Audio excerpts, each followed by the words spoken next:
Derenin kenarında da yılan bakar balığa. O alıştırdı beni ufakken sevdalığa. Evimin arka yanı mandalina fidani. Gel edelim sevdalık da sevdalığın zamanı da sevdalığın.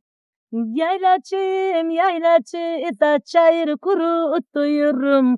Vuruyorum işlere seni unutuyorum. Beni unutturmayayım sen deli misin nesin?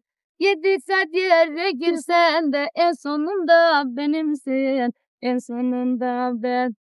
Yaylacıya yuni tapi vurmada oldurur. Beyaz gömleğini yıkamadan soldurur. Ha burası ne bayır, günü gününden ayır. Sevdalık edenleri de kayır Allah'ım kayır da kayır Allah'ım.